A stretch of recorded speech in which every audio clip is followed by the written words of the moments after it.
सर्दियाँ आते ही बाज़ार में ढेर सारी हरी सब्जियाँ दिखने लगती हैं।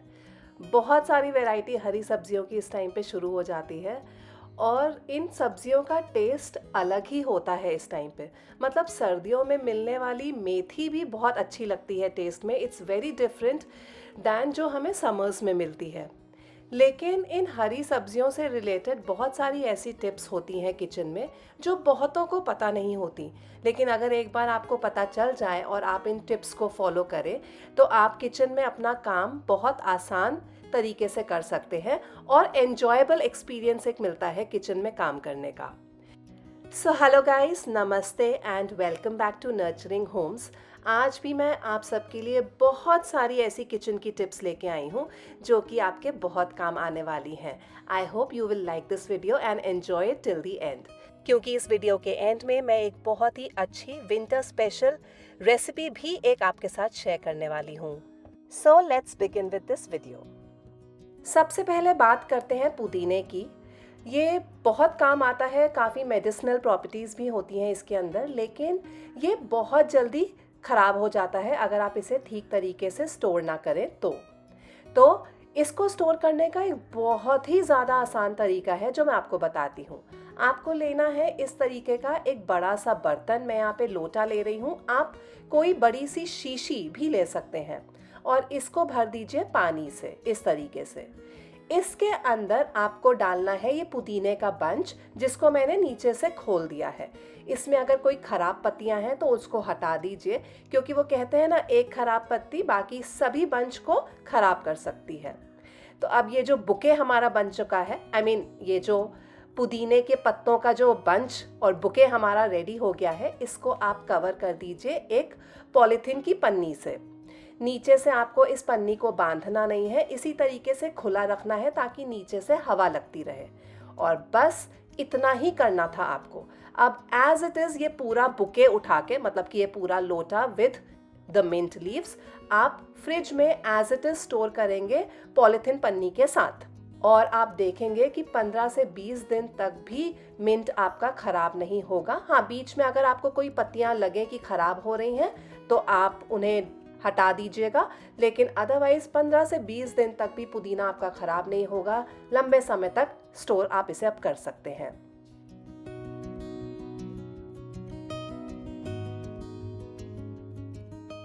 बहुत बार ऐसा होता है कि जब हम सब्जियां धोते हैं तो हम रनिंग वाटर के नीचे ही इनको रख के पानी के साथ धो लेते हैं। सब्जियों तक तो ठीक था, लेकिन हरी सब्जियों को आपको ऐसे धोना नहीं चाहिए, क्योंकि इस तरीके से धोने से इनकी पूरी गंदगी नहीं निकलती है। स्पेशली बहुत सारी हरी सब्जियां ऐसी होती हैं जिनमें ना बहुत सारी मिट्टी लगी होती है और वो पूरे तरीके से इस तरीके से धोने से नहीं जाती है। तो इन्हें कैसे ठीक तरीके से साफ़ करके स्टोर करना है मैं आपको बताती हूँ। यहाँ पे मैंने धनिए का बंच लिया है। धनिए के बंच की नीचे की रस्सी को आप काट दीजिए और मैं इसको ही आपको धो के स्टोर करना सिखाती हूँ। और धनिए को जिस तरीके से मैं धो रही हूँ और साफ़ करके स्टोर करूँगी, सेम तरीका आप हर हरी सब्ज़ी के लिए यूज़ करेंगे। इसके जितने भी रूट्स हैं वो मैंने हटा दिए हैं, सारी डंडियाँ मैंने नहीं हटाई हैं। धनिए की डंडियों में बहुत फ्लेवर होता है, तो आप धनिए की डंडियों को भी पत्तों के साथ ही साफ़ करेंगे। किसी भी हरी सब्जी को धोने के लिए आपको लेना है एक बड़ा सा बर्तन और उस भगोने के अंदर या बर्तन के अंदर आपको भर देना है पानी। इस पानी के अंदर अपनी हरी सब्जियों को आप डिप करके अच्छे तरीके से रब करके इन्हें साफ़ करेंगे। अगर इस समय आपको कोई इसमें खराब या सड़ी हुई पत्ती नज़र आए तो उसको डिस्कार्ड कर दीजिए। जैसे कि मैंने पहले भी बताया था, ये जो खराब पत्तियां हैं वो पूरे बंच को आगे ख़राब कर देंगी, इसलिए ये सारी खराब पत्तियों को डिस्कार्ड करना ज़रूरी है। आप धोने से पहले भी ये काम कर सकते हैं। जितनी भी खराब पत्तियां हैं उनको डिस्कार्ड कर दीजिए, उसके बाद भी आप धो सकते हैं। मुझे लगा कि पूरा बंच बहुत सही है, इसलिए मैंने इसे पहले ही पानी में डिप कर दिया। खैर, कोई प्रॉब्लम नहीं है, मैं अब सारी ही खराब पत्तियों को डिस्कार्ड कर दूंगी। उसके बाद अच्छे से आप रब करते हुए पानी के अंदर पत्तियों को धो लीजिए और ऐसा हम 2-3 बार करेंगे, मतलब तब तक जब तक कि एकदम पानी क्लीन नहीं निकल के आता। यहाँ पे मैंने पूरा बंच पहली बार में पानी से निकाल लिया है अच्छे तरीके से रब करने के बाद। और मैं आपको यहाँ पे पानी दिखाती हूँ। सारी मिट्टी इस पानी के अंदर रह गई है। आज तो कम मिट्टी निकली है। जनरली धनिए के बंच में से बहुत सारी मिट्टी निकल के आती है। आई एम श्योर आप इस बात से मेरे अग्री करेंगे। ये जो पानी गंदा वाला है इसको तो आप पौधों में डाल सकते हैं। और इसी तरीके से हम धनिए को 2-3 बार और धोएंगे, तब तक जब तक कि ये पानी साफ़ नहीं होता। इस तरीके से धोने से यू विल इंश्योर कि धनिया आपका पूरा एकदम अच्छे तरीके से साफ़ हो गया है और पूरी मिट्टी निकल गई है।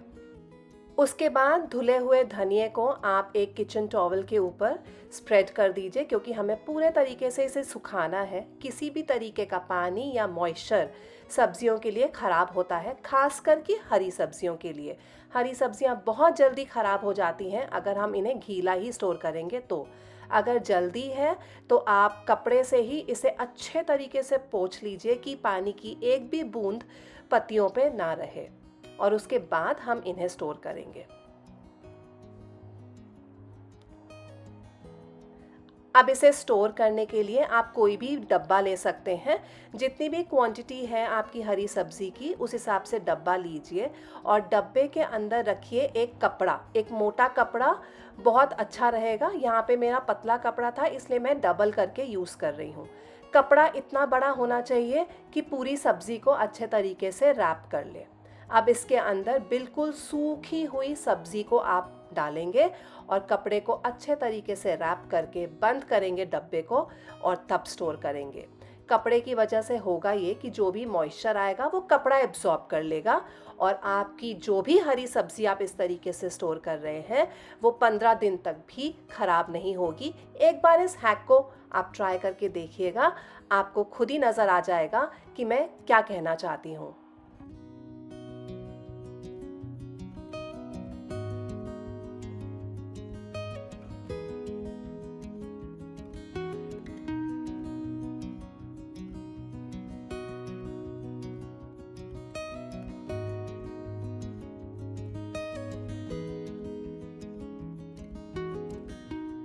जिस तरीके से मैंने आपको धनिया स्टोर करना बताया है उसी तरीके से मैं सभी हरी सब्जियां स्टोर करके रखती हूँ। यहाँ पे मैंने मेथी भी कल रात को धो के सुखा के इस तरीके से ही स्टोर की थी डब्बे में। अब मेथी वैसे तो बहुत हेल्दी सब्जी होती है, लेकिन लोग खाना पसंद नहीं करते क्योंकि ये कड़वी होती है। आप इससे कुछ भी बनाइए उसमें हल्की सी कड़वाहट मेथी की रह जाती है। तो मैं आपको 2 ट्रिक्स यहाँ पे बताऊंगी जिससे आपकी मेथी से आप कुछ भी बनाएंगे वो बहुत अच्छा टेस्ट करेगा, कड़वा टेस्ट नहीं करेगा। मैं यहाँ पे सबसे पहले मेथी के पराठे बनाने की तैयारी कर रही हूँ।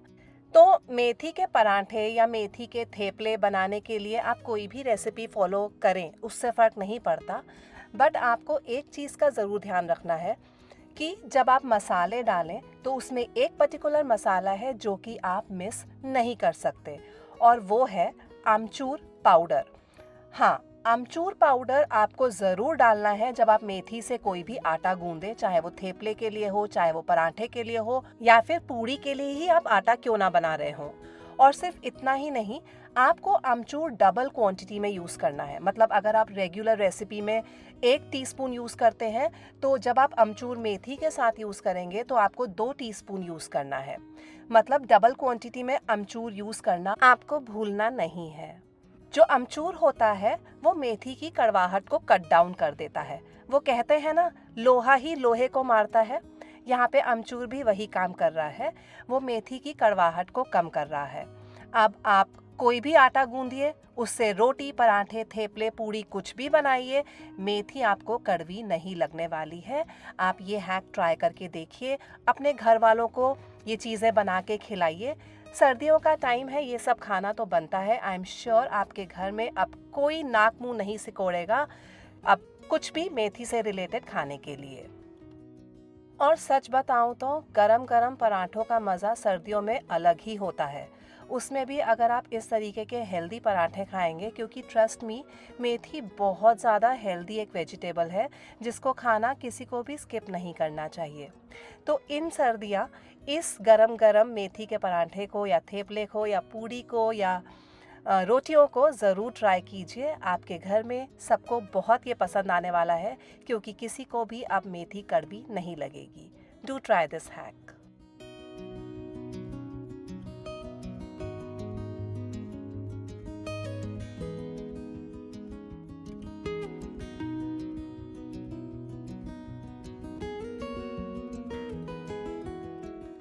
अब हर समय तो पूड़ी पराठे थेपले तो नहीं खा सकते, तो अगर आप मेथी की सब्जी बना रहे हैं, उसे कैसे परफेक्टली बनाएं और मेथी की कड़वाहट सब्जी में कैसे कम करें, ये मैं आपको बताती हूँ। यहाँ पे मैंने धुली हुई मेथी ले ली है। इसमें मैं स्प्रिंकल कर रही हूँ थोड़ा सा नमक, और नमक को मेथी के साथ अच्छे तरीके से मैं मिक्स कर दूंगी। मेथी को मैंने अभी काटा नहीं है, सिर्फ धोया ही था, और नमक डाल के अब इसको मैं थोड़ी देर के लिए छोड़ दूंगी, लाइक फॉर 5-10 मिनट्स। इससे ज़्यादा की ज़रूरत नहीं है। ढक के इसे मैंने छोड़ दिया है, और 10 मिनट के बाद अब आपको मेथी को इस तरीके से हाथों में लेके स्क्वीज़ कर देना है। स्क्वीज़ करने से आप नोटिस करेंगे कि क्योंकि हमने इसमें नमक डाला था, तो मेथी ने अपना पानी छोड़ दिया है, और इस पानी के साथ मेथी की सारी कड़वाहट निकल जाएगी। तो ये जितनी भी मेथी हमने नमक डाल के रखी थी, सारी मेथी को आपको थोड़ा थोड़ा हाथों में लेके उसको स्क्वीज़ आउट करके उसका सारा पानी निकाल के अलग कर लेना है।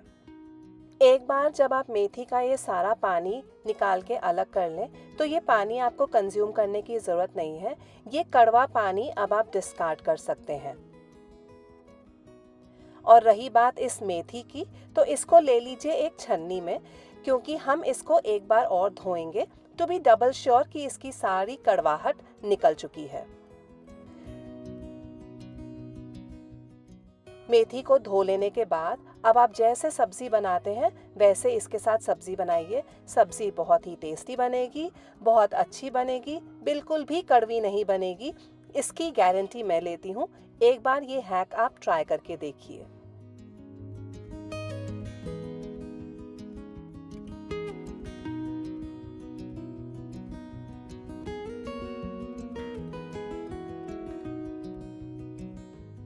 यहाँ मैं आज बनाने की तैयारी कर रही हूँ मेथी पनीर चमन। तो अब हरी सब्जियों से निकलते हैं थोड़ा सा बाहर, और मैं आपको, क्योंकि इस सब्जी में मुझे पनीर डालना है, तो नेक्स्ट एक हैक पनीर रिलेटेड ही आपके साथ शेयर करती हूँ। तो यहाँ पे मेरे पास है होममेड पनीर। पनीर बनाना तो मैंने आपको बहुत बार सिखाया है।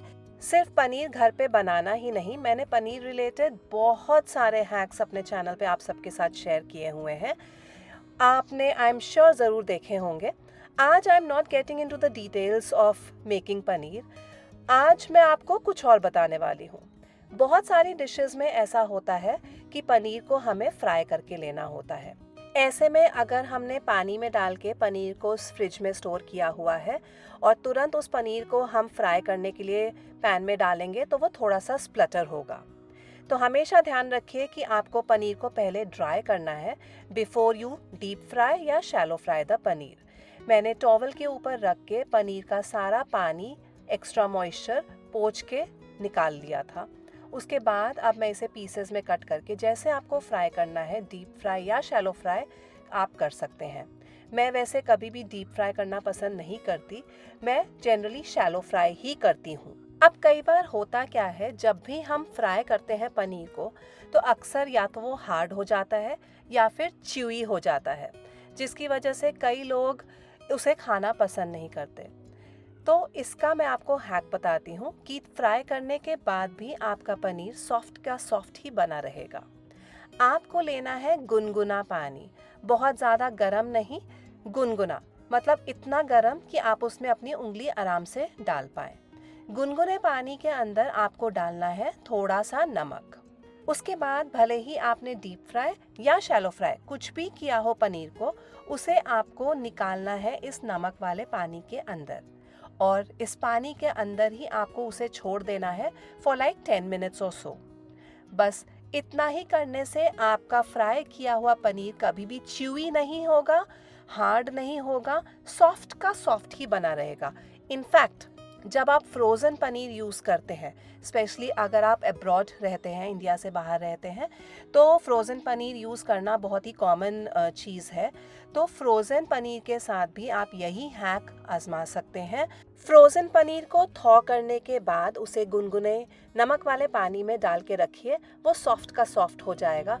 और उसके बाद जब आप वो फ्रोज़न पनीर यूज़ करेंगे, तो आपको कभी भी इंडिया वाले पनीर की याद तो नहीं आने वाली है, ये तो पक्का है।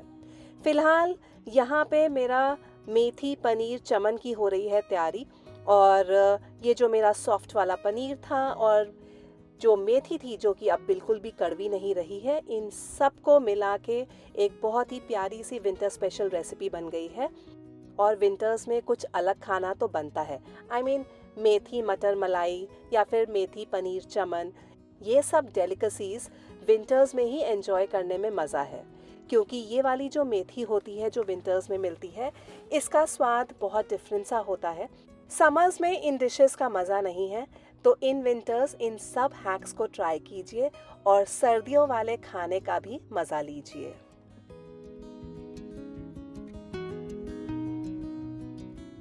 अब जब बाज़ार में इतनी अच्छी और सस्ती मेथी मिल रही है, तो घर में इसे सुखा के कसूरी मेथी क्यों ना बनाई जाए। लेट मी टेल यू, ये बहुत आसान है और आप इसे माइक्रोवेव में कर सकते हैं। मैं वैसे इसको बनाने के 2 तरीके आपके साथ शेयर करूँगी। माइक्रोवेव प्लेट के ऊपर मैंने 5 मिनट पेपर रखा है, उसमें आपने रखनी है मेथी और माइक्रोवेव करना है फॉर 1 मिनट। 1 मिनट के बाद हम इसे माइक्रोवेव से बाहर निकालेंगे और एक बार अच्छे से हिला देंगे। ऐसा हमें 5 बार करना है, मतलब 1-1 मिनट के लिए हमें हर बार इसको माइक्रोवेव करना है। हर 1 मिनट के बाद प्लेट को बाहर निकाल के इसे अच्छे से हिला देना है और वापस से माइक्रोवेव प्लेट को हम अंदर रख के इस मेथी को माइक्रोवेव करेंगे। ऐसा करेंगे हम 5 बार। लगभग 5 मिनट में ही आपकी ये मेथी रेडी हो जाएगी और आप देखेंगे कि 5 मिनट के एंड में ये मेथी काफ़ी सिकुड़ सी गई है, काफ़ी रिड्यूस हो जाती है। तो जितना भी आपने बैच रखा है कसूरी मेथी बनने के लिए, वो अराउंड 1/3 भी नहीं बचता। और 5 मिनट के एंड में आप खुद ही सुन लीजिए कि ये कितनी करारी सी हो गई है, क्रिस्पी हो गई है। जैसे ही आप इसे हाथों में लेके क्रश करेंगे, ये पाउडर फॉर्म में आ जाएगी और आपकी कसूरी मेथी हो गई है रेडी। इसी तरीके से 5-5 मिनट के गैप पे आप अपना पूरा मेथी का बंच कसूरी मेथी में कन्वर्ट कर सकते हैं। काफ़ी इजी हैक है, हाँ, लेकिन मैं मानती हूँ थोड़ा सा टाइम कंज्यूमिंग है, but it is all the worth during winters, क्योंकि ये काम आप समर वाली मेथी के साथ नहीं कर सकते हैं। एक और चीज़ का ध्यान रखिएगा कि पार्चमेंट पेपर ज़रूर रखिएगा नीचे, वरना मेथी जैसे जैसे डिहाइड्रेट होगी वो नीचे प्लेट के साथ चिपकती जाएगी और फिर होगी बहुत सारी वेस्टेज, जिसका मतलब नहीं बनता। पार्चमेंट पेपर यहाँ पे रखना बहुत ज़रूरी है, उसके साथ मेथी चिपकती नहीं है। लेकिन मुझे क्या पसंद है, मैं पूरा मेथी का बंच एक ही बार में डिहाइड्रेट करके कसूरी मेथी बना लेती हूँ, क्योंकि मैं ये सेम काम ओटीजी के अंदर करती हूँ। मैंने एक अवन की प्लेट ली है, उसमें एक सिलिकॉन मैट लगाई है। सिलिकॉन मैट की जगह आप पार्चमेंट पेपर भी रख सकते हैं, ताकि मेथी डिहाइड्रेट होने के बाद नीचे ट्रे के साथ चिपके नहीं। और सारी मेथी की पत्तियां जो हैं वो इसके ऊपर मैं फैला दूंगी। 180 डिग्रीज़ पे अब मैं इसे ओटीजी में बेक करने रखूँगी, मतलब एग्जैक्टली बेक नहीं, लेकिन हाँ 180 डिग्रीज़ पे इसे हीट करेंगे हम, और हर 2 मिनट के बाद आप बीच बीच में हिला सकते हैं। 10 मिनट में ही आपका पूरा मेथी का बंच कसूरी मेथी में चेंज हो जाएगा। कई लोग मेथी को धूप में सुखाकर भी कसूरी मेथी बनाते हैं, हाउएवर मैं वो रेकमेंड नहीं करती हूँ, क्योंकि उससे मेथी का कलर थोड़ा सा चेंज हो जाता है, दब सा जाता है। ओटीजी या माइक्रोवेव में जब आप इस तरीके से कसूरी मेथी बनाते हैं तो बहुत अच्छी बन जाती है और इसका कलर भी रिटेन्ड रहता है। आप देख ही सकते हैं कि किस तरीके से हरी हरी ये है, बिल्कुल भी इसका कलर डार्क नहीं हुआ है। सेम टेम्परेचर और सेम टाइम यूज़ करके आप इसे एयर फ्रायर में भी बना सकते हैं। हाउएवर जब आप एयर फ्रायर में इसे बनाएं तो आपको एक चीज़ का ध्यान रखना है कि जब आप पत्तियाँ एयर फ्रायर के अंदर डालेंगे, उसके ऊपर आपको एक माइक्रोवेवेबल जाली वाली प्लेट रखनी है, ताकि पत्तियाँ इसे एयर फ्राई करते समय उड़े नहीं। ये बहुत इम्पॉर्टेंट हैक है। अगर आप बिना उस प्लेट के करेंगे, बिना उस माइक्रोवेवेबल प्लेट के करेंगे तो पत्तियाँ ज़रूर उड़ेंगी और एयर फ्रायर ख़राब होगा आपका। आई होप ये हैक आपको पसंद आया होगा। यहाँ पे कसूरी मेथी हमारी रेडी हो गई है और आप सुन ही सकते हैं इसकी आवाज़ कि कितना ये क्रिस्पी हो चुकी है, ड्राई हो चुकी है, डिहाइड्रेट हो चुकी है और अब ये रेडी है। सिर्फ हाथों के बीच में ही इसे मसल लेने से कसूरी मेथी का पाउडर आपको मिल जाएगा। बाज़ार से भी कई ज़्यादा अच्छी कसूरी मेथी आप घर पे बना सकते हैं इस तरीके से।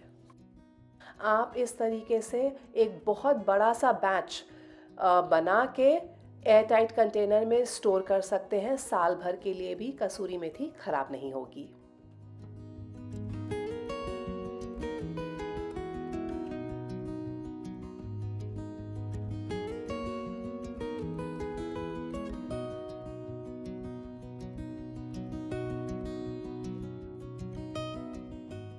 कुछ और भी दिक्कतें सर्दियों में बहुत आती हैं, जैसे कि इडली बैटर को फर्मेंट करना सर्दियों में बहुत मुश्किल होता है। आप कोई भी रेशियो इडली बैटर बनाने के लिए क्यों ना फॉलो करें, मतलब चावल, दाल और कुछ और भी चीज़ें कई बार इडली बैटर में डलती हैं। आप कोई भी रेसिपी, रेशियो इन चीज़ों का फॉलो करें, उससे फ़र्क नहीं पड़ता। मैं आपको कुछ ऐसे टिप्स यहाँ पे बताने वाली हूँ कि इडली बैटर ना सिर्फ अच्छा बनेगा बल्कि आप उसे सर्दियों में अच्छे से फर्मेंट करके भी बना पाएंगे। जब आप इडली बैटर को पीसना शुरू करें तो आप यूज़ करेंगे बर्फ़ का टुकड़ा या फिर एकदम चिल्ड ठंडा पानी। ऐसा करने से मिक्सर जो है आपका वो गर्म नहीं होगा। स्टोन ग्राइंडर्स तो हम घर पे यूज़ करते नहीं हैं, जनरली साउथ इंडियन घरों में ही वो यूज़ होते हैं, आम घरों में स्टोन ग्राइंडर्स नहीं होते हैं। तो जब हम मिक्सी को यूज़ करते हैं इडली बैटर को ग्राइंड करने के लिए, और मिक्सी जब लगातार 3 से 5 मिनट के लिए चलती है, क्योंकि इतना चलाना ज़रूरी है इडली बैटर अच्छा बनाने के लिए, तो मिक्सी हो जाती है बहुत गर्म। ऐसा ना हो इसलिए आप यूज़ करेंगे बर्फ़ या फिर चिल्ड पानी इसे ग्राइंड करने के लिए। एंड ट्रस्ट मी, इसके बाद जब आप मिक्सी को 3 से 5 मिनट के लिए चलाएंगे तो आपको बिल्कुल दिक्कत नहीं आएगी, प्लस आपका बैटर बहुत अच्छे तरीके से बनेगा।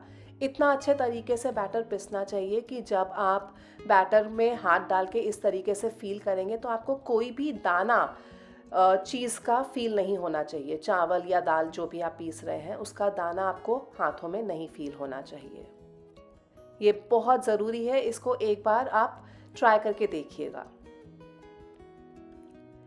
इसी तरीके से मैं सारा बैटर जो है पीस के रेडी कर लूँगी। दूसरी चीज़ का जो आपको ध्यान रखना है वो ये है कि हमेशा बर्तन डबल साइज़ का यूज़ कीजिए। मतलब जितना आपका इडली बैटर बन के रेडी हुआ है उससे डबल साइज़ का आपका बर्तन होना चाहिए, क्योंकि ये फर्मेंट होके काफ़ी ज़्यादा राइस होता है।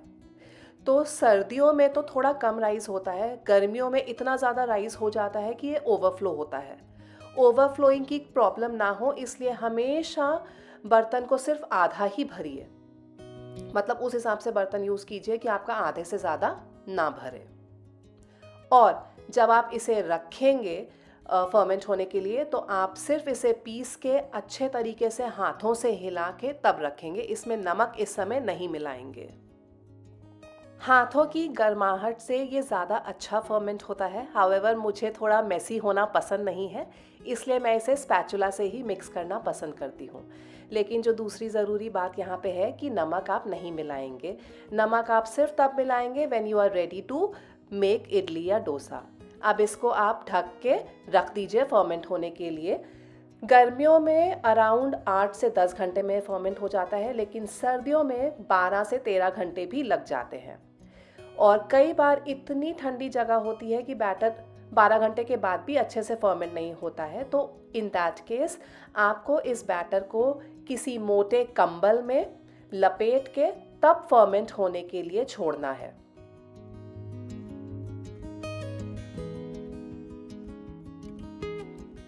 वरना दूसरा तरीका ये है कि आप अपने अवन को 2 मिनट के लिए प्रीहीट कीजिए और उसके बाद अवन के अंदर बैटर का जो पतीला है उसको रख के आप बैटर को फर्मेंट करेंगे। आप ये पतीला एज इट इज़ भी रख सकते हैं या फिर चाहें तो कंबल में लिपटा हुआ बैटर या फिर चद्दर में लिपटा हुआ बैटर भी अवन के अंदर एज इट इज़ रख सकते हैं। क्योंकि आई नो जैसे नॉर्थ पार्ट ऑफ इंडिया में बहुत एक्सट्रीम ठंड पड़ती है, उन दिनों में भी आप आराम से इस बैटर को अब फर्मेंट कर पाएंगे। 12 घंटे के बाद मैंने ये बैटर बाहर निकाल लिया है और मैं आपको अब ये दिखाती हूँ। ये बहुत अच्छे तरीके से पूरा राइस हो चुका है। इस पॉइंट पे अब आप इसमें नमक मिलाएंगे जब आप रेडी हैं इससे अब कुछ भी बनाने के लिए। ये यूनिवर्सल बैटर है, इससे आप डोसा, उत्तपम, इडली, पनियारम्स कुछ भी बना सकते हैं। बैटर अगर परफेक्टली फर्मेंटेड है तो आपकी अगर इडली अच्छी बन गई तो समझिए सब चीज़ें अच्छी बन जाएंगी। क्योंकि इडली ही बनाना थोड़ा सा ट्रिकी है, इडली सॉफ्ट और स्पॉन्जी नहीं बनेगी अगर आपका बैटर ठीक से फर्मेंटेड नहीं है। अदरवाइज़ डोसा, पनियारम्स, बाकी सब चीज़ें आराम से बन जाती हैं। इडली में ही थोड़ी सी ज़्यादा दिक्कत आती है। और एक चीज़ का और ध्यान रखिए कि फ्रेशली फर्मेंटेड बैटर से आप इडलीज़ ज़रूर बना लीजिए, क्योंकि एक बार जो बैटर बच गया और उसको आपने फ्रिज के अंदर स्टोर कर दिया तो उससे आप इडली नहीं बना पाएंगे। इडली सिर्फ फ्रेशली फर्मेंटेड बैटर से ही अच्छी बनती है। उसके बाद आप इस बैटर से डोसा, उत्तपम, पनियारम्स, अप्पे कुछ भी बनाइए, सब अच्छा बनेगा, लेकिन इडली नहीं बनेगी। तो पहला बैच हमेशा इडली का ही निकालिए आप बना के। आई होप ये सभी हैक्स आपको बहुत पसंद आए होंगे।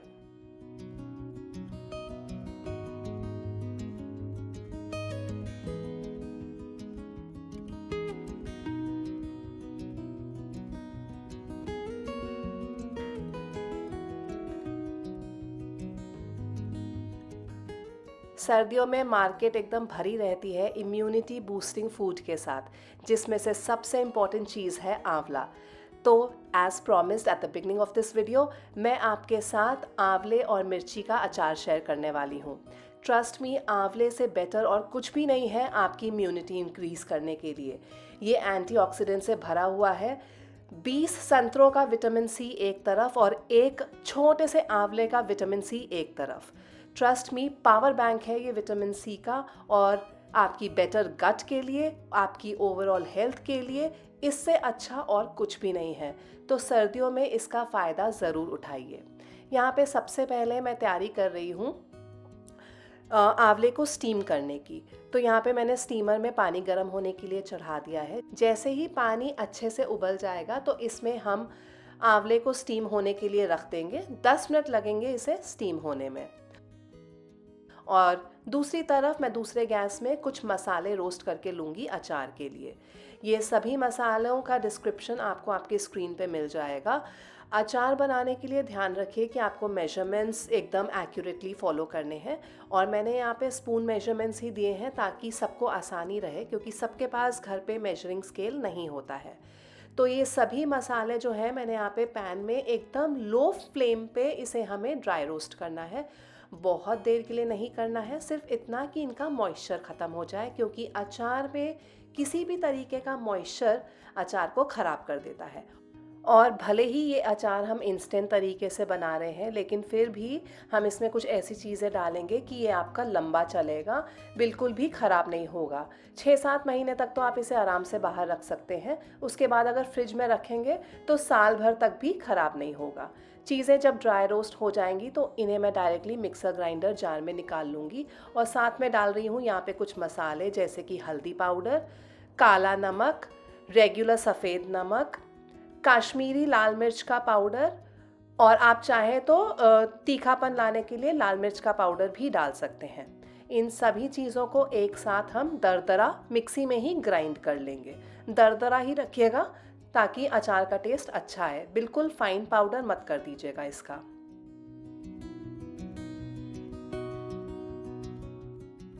यहाँ पे अचार मसाला तो रेडी हो गया है। आंवले को चेक कर लेते हैं। ये भी बहुत अच्छे तरीके से स्टीम हो गए हैं। आपको देख के ही पता चल जाएगा, क्योंकि ये थोड़े से खुलने लग जाएंगे। अदरवाइज़ आप एक नाइफ़ को इंसर्ट करके देखेंगे तो आपको पता चल जाएगा कि हाँ, ये आराम से गल चुके हैं। इसके बाद हम इन्हें बाहर निकाल लेंगे स्टीमर से।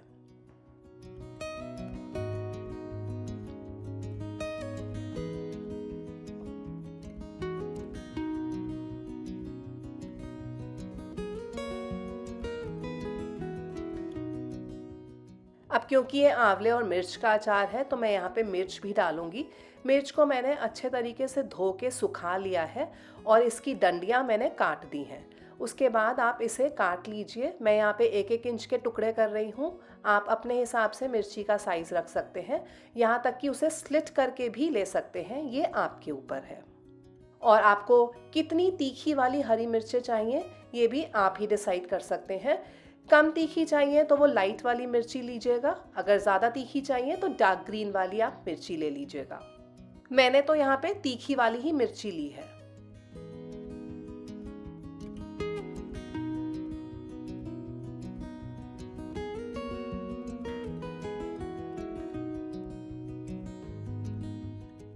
आंवले को भी मैं यहाँ पे तोड़ के ले लूँगी। ये हाथ से ही टूट जाएगा, आपको चाकू यूज़ करने की ज़रूरत नहीं पड़ेगी। इसको बस हम हाथों से ही इस तरीके से टुकड़ों में तोड़ लेंगे और इसका जो अंदर का सीड होता है उसे डिस्कार्ड कर देंगे। हल्का जब गर्म ही हो आंवला, उसी समय आप इसके टुकड़े कर लीजिए। बहुत छोटे भी नहीं और बहुत बड़े भी नहीं, इस तरीके से स्टैंडर्ड पीसेस निकल के आते हैं आंवले के। सारा आंवला तोड़ लेने के बाद आपको इसे पंखे के नीचे 3 से 4 घंटे के लिए अच्छे से सुखाना है, तब तक जब तक कि ये पूरे तरीके से ड्राई ना हो जाए, पानी इनका ख़त्म ना हो जाए। सब काम हमारे यहाँ पे हो चुके हैं। आंवला स्टीम हो गया है, मिर्ची कट गई है और अचार का मसाला रेडी हो गया है।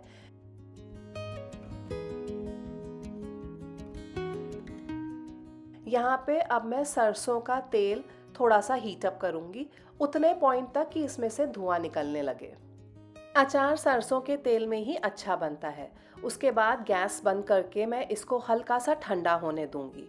ठंडा होने के बाद इसी पैन में मैं सब चीज़ों को मिलाऊंगी। सबसे पहले डाल रही हूँ मैं यहाँ पे हींग, उसके बाद कलौंजी, ये भी अचार का एक बहुत इम्पॉर्टेंट आइटम है, और डालूंगी अजवाइन हाथों में मसल के, ताकि इसका फ्लेवर अच्छे तरीके से रिलीज़ होए।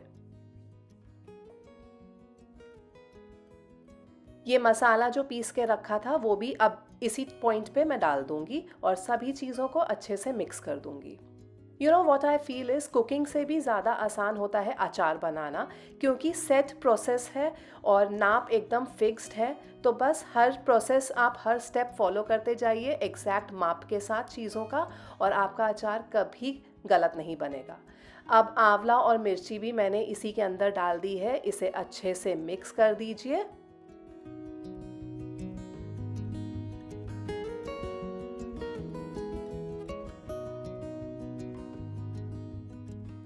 इसको लंबे समय तक प्रिजर्व करने के लिए मैं इसमें डालूंगी विनेगर। वाइट रेगुलर सिरका जो अवेलेबल होता है मार्केट में, उसी को डाल रही हूँ मैं यहाँ पे। तेल थोड़ा सा कम लग रहा था मुझे, तो तेल मैंने गरम कर लिया था थोड़ा सा और, सरसों का ही, और इसके अंदर मैं मिला दूंगी, क्योंकि तेल से भी अचार प्रिजर्व होता है लंबे समय तक, तो तेल कम नहीं रख सकते आप अचार में। सभी चीज़ों को अच्छे से मिक्स कर दीजिए और आपका अचार रेडी है। ट्रस्ट मी, इसको हम बोलते हैं इम्यूनिटी बूस्टिंग अचार। इसको ज़रूर सर्दियों में खाइए, मज़ा आ जाएगा आपको खाना इसके साथ खा के, खाने का स्वाद ही दुगना हो जाता है। आई होप आज की रेसिपी और आज की सभी टिप्स एंड हैक्स आपको बहुत पसंद आए होंगे। इस अचार को आप एक स्टेरिलाइज्ड कांच की शीशी या बरनी में भर के रखिए, और हाँ, बिल्कुल भी पानी वाले हाथ या पानी वाली चम्मच आप अचार में नहीं लगाएंगे। इस बात का ध्यान रखिएगा ताकि अचार आपका ख़राब ना हो। आई रियली होप कि आज का वीडियो आपको बहुत पसंद आया होगा। आज की सभी टिप्स में से आपको कौन सी सबसे अच्छी लगी मुझे ज़रूर बताइएगा, और क्या इनमें से कोई भी टिप आपको पहले से पता थी वो भी मुझे ज़रूर बताइएगा। विद दिस अब मैं इस वीडियो से लेती हूँ अलविदा, लेकिन अपने अगले वीडियो में आपके साथ जल्द ही मिलूँगी, जो कि इसी वीडियो का एक सीक्वल होगा। मतलब कि नेक्स्ट वीडियो में भी आपको बहुत सारी winter special kitchen tips, hacks और रेसिपीज़ मिलने वाली हैं, so stay tuned. If you are new to our channel, do consider subscribing and also hit the bell icon next to it so you are notified every time we upload our new videos. Thank you for now. Keep smiling, keep watching, and I'll see you with my next one soon. Bye bye.